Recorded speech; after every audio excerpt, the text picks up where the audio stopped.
ongoing lease payment. What you'll hear from Paul is that doesn't work for them, but they believe that the revenues generated by the future revenues generated by the project are substantial, and they are, and that should be compensation enough for the use of our property. So, but you know, there's a lot of different ways to carve it up and get to the same place. I don't want you to think that what's in their presentation was the only thing we talked about. There were several different options, and we're prepared to talk about any of those. With that, I'll turn it over to Paul. Great, thank you, Randy. And I think, Mr. Mayor, what we'll do is I'll be very, very brief and maybe create a framework for the discussion, if you will. And I won't go through this whole presentation. We may want to refer back and forth to some of these sites and some of these works on the projects. But I think, as Randy said, I think what you'll see before you today are a couple of things. You know, on a project such as this, sometimes it's helpful to establish threshold questions. In other words, what are you actually trying to answer? And that's what we've attempted to do, is to kind of walk through some threshold questions and agree on what the numbers are. And I think, as Randy said, you know, the numbers that you see before you are estimates that we both worked on, and I think they're fairly, quite frankly, they're conservative in the sense that what we said was we picked a 15-year time frame for everything, as opposed to saying, well, some of those revenues run beyond 15 years, some are, you know, less. We picked a 15-year time frame and used that for our analysis. So that's what you'll see. And just as a refresher, this is the property that we're talking about. So as we walk through the threshold questions, I think the first one, perhaps the most obvious, is the current project as contemplated appropriate, desirable for 1792? My sense is today we'll have a lot of discussion around scale and the size of the project and the size of the garage as it relates to the Civic Center. And that's, to me, and I think to Randy as well, that's the first question. You'll see and hear a shot of the site. It's tough when you look at scale in an architectural design because it's meant to take out all the landscaping and what have you so you can actually see the building. This is actually, and we can actually share this video with you, this is a video we've done on the construction of Heritage Park. And it just so happens as we were doing some sight lines up above the building and swung around, we picked up the Civic Center in the parking lot. And I think the point that I would make as it relates to scale and what will happen there, you can see the landscaping and how mature it is. On the ground, you literally wouldn't see the garage until you were up on the Civic Center. I think from above, you can see that given the size of the landscaping, the maturity of the landscaping, it's going to be fairly well conceived. It's going to fit into that site should you go in that direction. So I thought that would be something we may want to refer back to when we talk about it. But you can see, I think that gives you a much better look as opposed to just an architectural rendering, which you see in that first page, which actually isn't to scale, if you will. So the second set of questions that we threw out there from a threshold standpoint were, does the city see benefit in using city land already designated for parking to enhance desirable development along 1792? From our standpoint, that's a key question. This is an area that's already designated for parking, and we're not asking for it, and we're simply proposing an opportunity to maximize the use of that area. The second threshold question, does the city desire to subsequently use incremental revenue created from the project to enhance MLK Park and or update the Civic Center? And what we attempted to do in that analysis was to come up with an opportunity cost, to come up with some numbers and said, if we don't move forward, what's the opportunity cost of that? And what you'll see there is in the third bullet point, based on the projections agreed to, the opportunity cost of this decision is equal to $6.1 million, $4.1 million on a net present value basis, and you'll see the analysis on the second page. And then the fourth bullet point is, if the city does desire to use this additional revenue, we discussed two alternative solutions. One is we were willing to provide upfront capital to target those goals, whether they be enhancement of the Civic Center, enhancement of other areas around the city, but in return, we would ask for a revenue sharing in the incremental tax base. Alternatively, the city can direct and use the incremental revenue within its current financial strategy. So you can take the $9.1 million and direct it, as you see fit, and there would be no revenue sharing in that.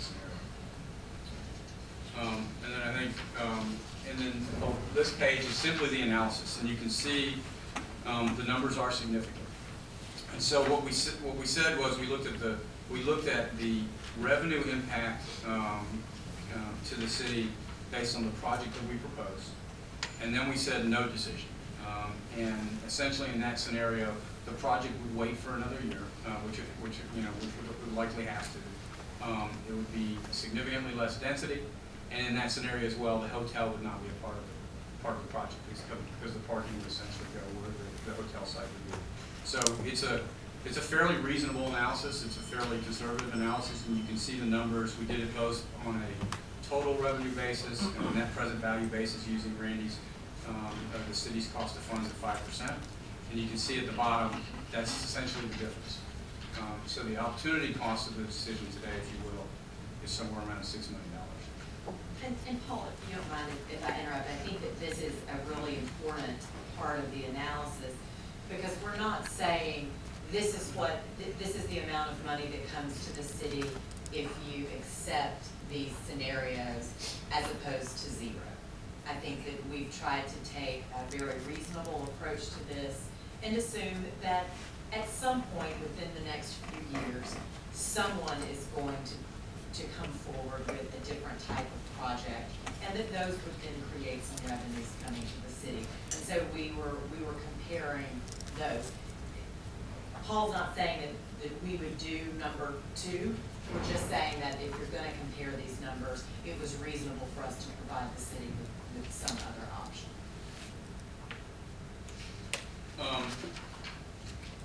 And so the last page, and then again, we can bounce back and forth through this because we've got some architectural renderings and what have you, but we just tried to summarize kind of the key points.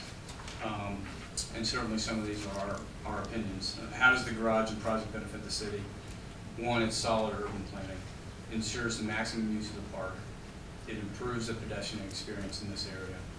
And we really do believe it would be a springboard for development along 1792 and diversify the uses as opposed to the current uses you see today, which tend to be single retail type uses. It will provide an expanded economic base and create jobs. 9.3 million in incremental revenue to the city, construction jobs, new restaurant and hotel jobs. We talked in our previous proposal about job opportunities for local residents, working with the new providers and establishing a job fair, and minimum local minority hiring targets for construction and long-term training. So that's the very quick summary as a setup for the discussion, and we can certainly kind of bounce back and forth. You'll see on the back, a lot of these are the different views of the garage, both in terms of a base garage and one that's connected to the Civic Center, and we've simply shown you some other alternatives that we've seen as by way of example in other cities. So, Thank you, Paul. Randy? As you saw from my email, that staff had 2 what I would call non-financial concerns about the project. We talked a lot about that. One is the scale of the garage as compared to the Civic Center, and how we would address that would be part of the challenge if we decided to go forward. The second was whether or not 600 parking spaces in the garage is enough for their project. And if you look strictly at code, it's going to depend on how many they can get on site, because they do have some. I couldn't tell if that really was additional They- parking. we do have some 60 spaces on site. Right. But if you look at how many, what our code requires. He said they have about 60 spaces on site to augment those in the garage. And, the current code for apartments is about 2.5 spaces per unit. I know for one recent project, the commission approved 1.75 spaces per unit. So if you look at that, it gets up above 600 pretty quickly. So that's an issue that would have to be addressed moving forward. And I just wanted to point those out. Those are the kind of the non-financial issues related to the deal.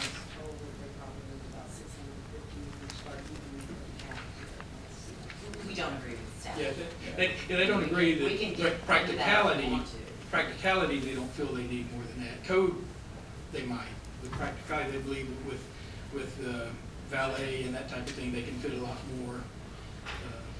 In addition to, we've talked about, again, a lot of this depends on how interactive this is with the Civic Center. We've talked about, when you look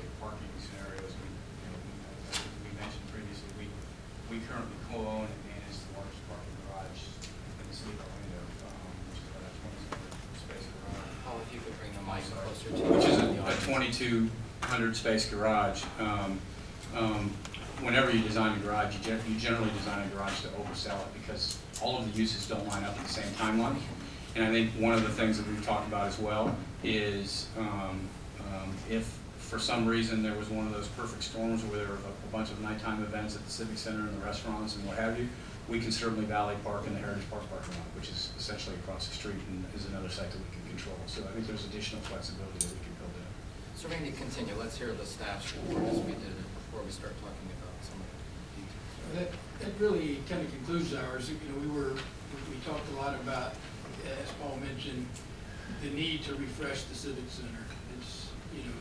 It's a dated piece of property. We're now having more competition issues with like the Lake Berry Event Center and many other venues that have been built in the last 10 to 15 years, including our own community center, and with the Alphon Hotel opening up, that'll also be competition. So there is a need to refresh that if we're going to continue to use it as that type of a meeting space. And that's maybe even a larger question: is that the right venue, right use for the Civic Center going forward, or should it be some type of performing arts or something else? So, one of the options was for them to front some money for us to do an $850,000 remodel of that Civic Center. They do that refreshing and updating, but then they wanted that back over time through a sharing of the increment revenues that come out of the project. So, with that, we'd be glad to answer any questions, or if there's anything you wanted to add to that.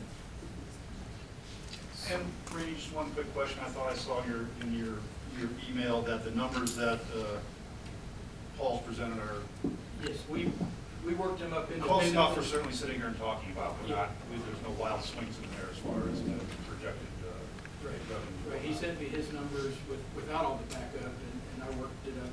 We worked it up with staff independently, and we were within $100,000, and we were 4.1 million. Ours was less, actually. Yep. That is true. The number you agreed Close to, enough to go that's good. what it would be worth. Right, roughly. I mean, that's Right.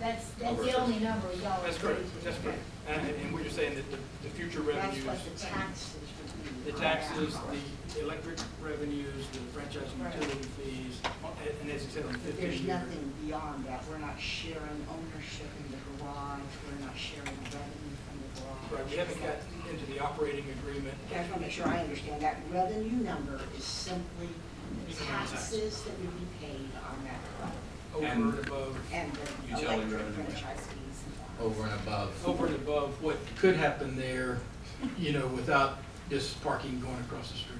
Is it less what is happening there today? Do you know what the tax benefit of what is happening there today is? Well, I it's think the public assessed value is property, like so- 3 Yes, about 3.4 million. I have it here. Say that again. It's assessed at about 3.4 million, which I believe is about 240,000 a year. Well, that's good. This is a good place for us to start. So what I would like to do is identify, and I don't know that we did in our last work session, what potential wins could happen if we did this. And I've heard a lot, and obviously the size of the parking garage is a major burden. I think that I would like us to decide or discuss or even think about or dream if there were some wins of what might happen if we waved a magic wand and could pull something, what that might look like.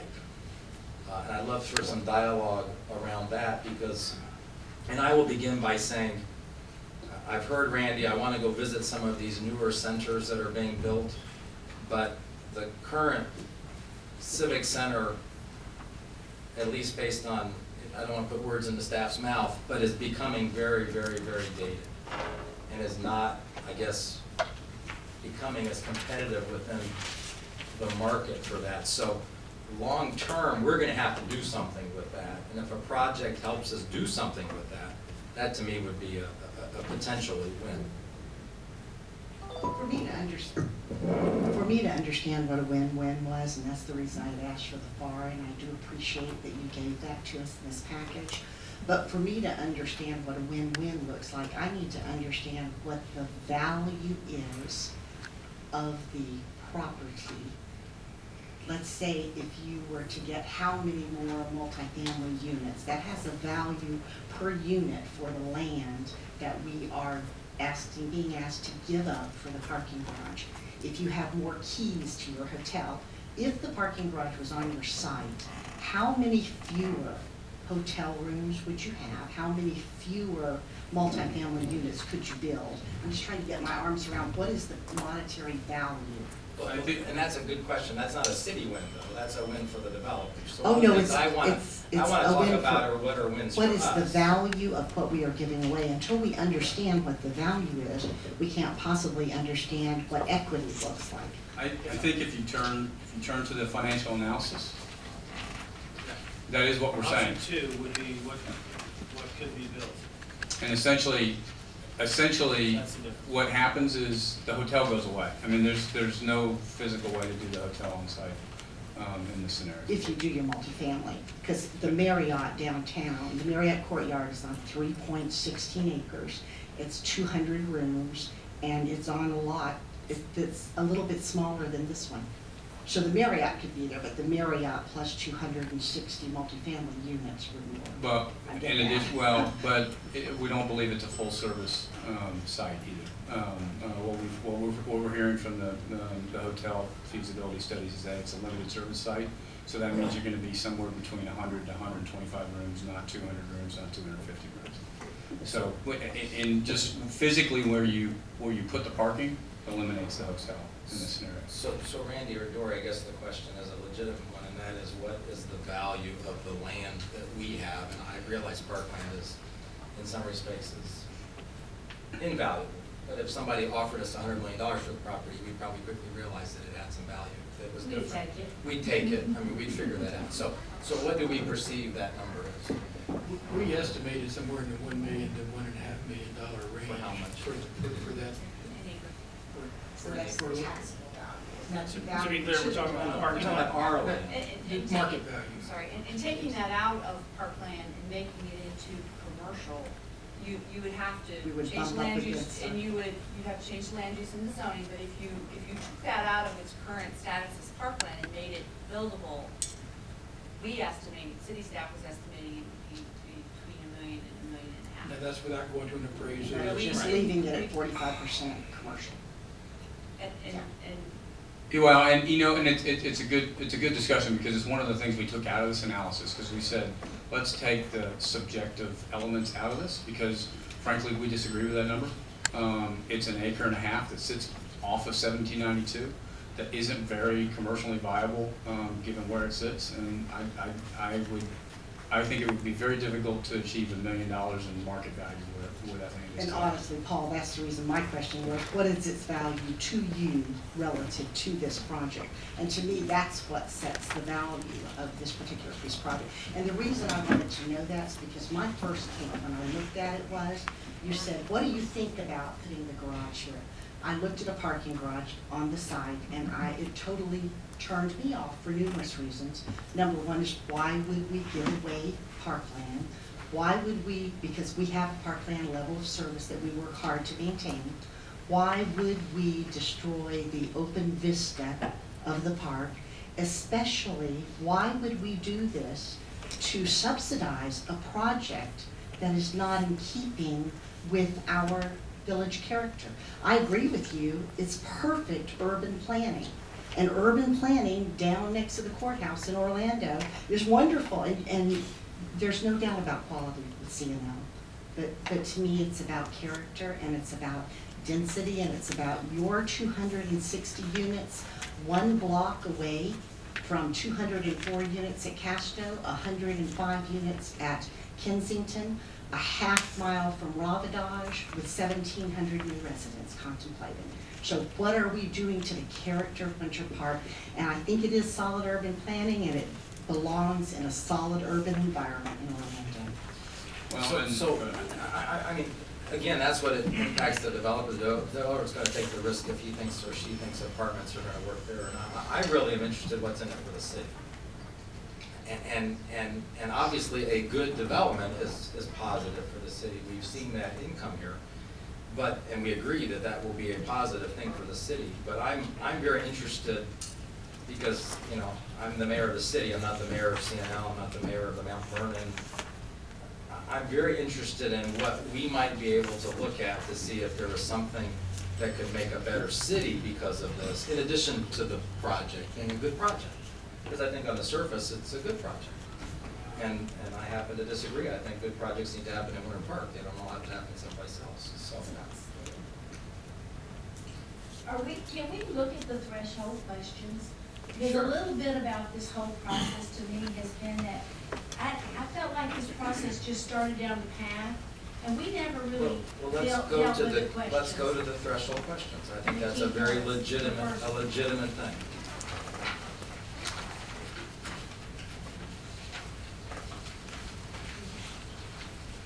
So is the first question, and I'm not sure which ones we're referring to.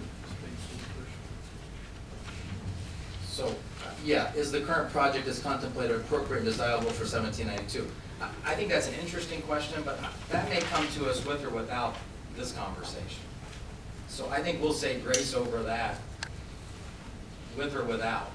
But It may can be that small or happen right maybe- now? I mean, it Well- can't without a lot of things that we would have to change. I have no idea whether they can buy more land to make their project. I would never say the project can or can't happen. No. We're gonna have to, don't think that would without have this to happen specific fast. piece. Right, I understand I mean, we that part, could but- change the comp plan to give them a much higher increase Sure, in we could density and zone do it that out right maybe. now. But what I'm trying to say is that right now, the way things exist, this can't happen unless we make changes Unless we make- at this table, Absolutely. right? And that to me is an important threshold question, because the threshold question to me is, we can dream up all kinds of things. I mean, we can do all kinds of things, but with the rules the way they are today, this can't happen unless we make some big differential changes, which is fine. We've done it before, we can do it again, but it's a big question. It is a big question, but the conversation is not about whether the project does or doesn't happen before us right now. The question is whether or not our land is involved with the project. So, Right. you know, So you have to like the project before you decide to give away the land to make it happen. Those two things are interrelated, you can't segregate them. I'll be, really, we're here asking to go to citywide notice on this. We understand that the process has to be followed. This question, I think, was one that staff, thought was appropriate to maybe go ahead and start Are these your having. staff's No, threshold no. questions? We added this talked about first it one. with this first one. so talk about it. Is this a good project? I mean, I'll speak to the fact that I think a hotel somewhere in this vicinity is an excellent project and a need. personally. Absolutely, I think it's Agreed. I can't speak to whether the area needs 260 units or not, or restaurants or whatever.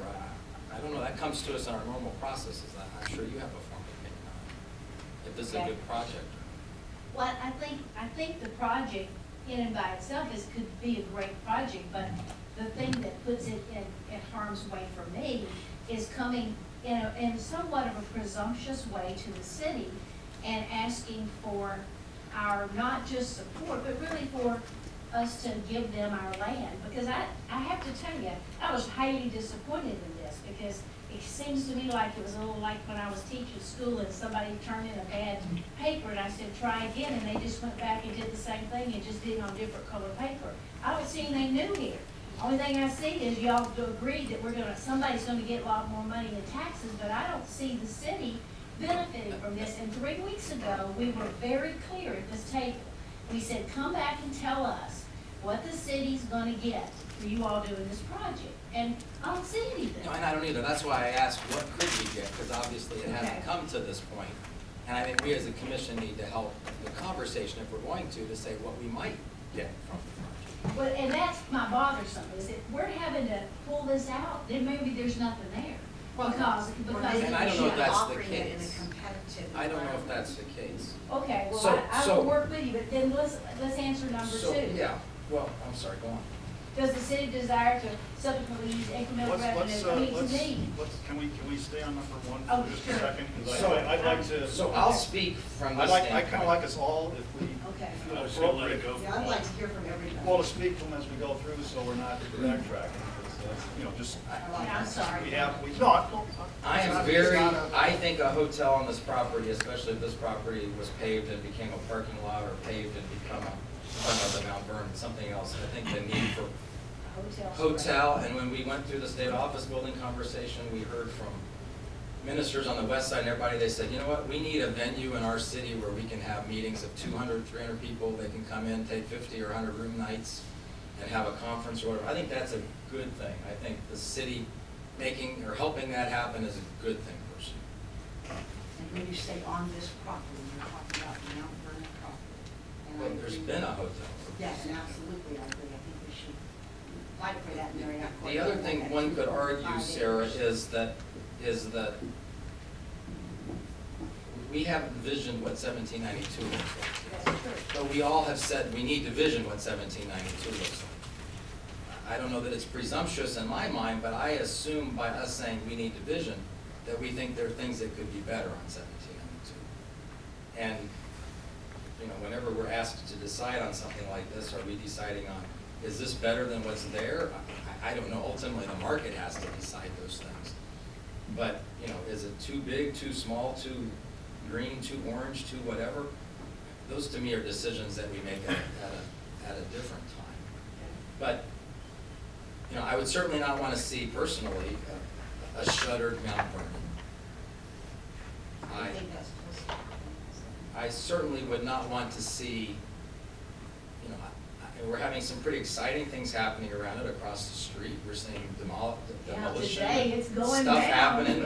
We're gonna have a Trader Joe's open house so soon, you know, we've got things happening in this area. So, you know, should it continue or not? I mean, that's a question before us.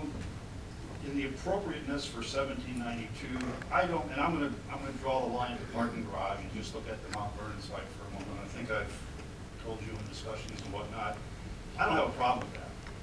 I don't have a problem with the density that's shown on that site. I don't have a problem with the hotel that's shown on that site. I don't view 1792 the way I view Park Avenue. And when we say there's a village concept, 1792 is not a village street. 1792 is, unfortunately, at the moment, anywhere USA. And so I don't view the density of this as being detrimental to 1792. Reserving my comments on the garage and the financial deal that we're working with on that, but as far as just, could I envision this part of the project in 1792? I could envision that. I partially agree with you, Commissioner. I think that, I think 356,000 square feet on that site is incredibly dense, and for my taste, too dense. As far as the village character, I think we're at the edge of the village, so I'm for more density out there, but that type of density I see further along Fairbanks and Lee towards I-4. A question I have for staff, Randy, perhaps you can answer this, is as we look at the Civic Center,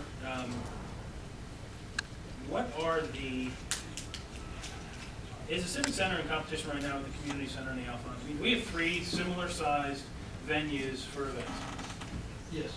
And when we planned the Community Center, was the intention to eventually renovate the Civic Center to size it up, to handle differently, or did we say we need 2 of the same size?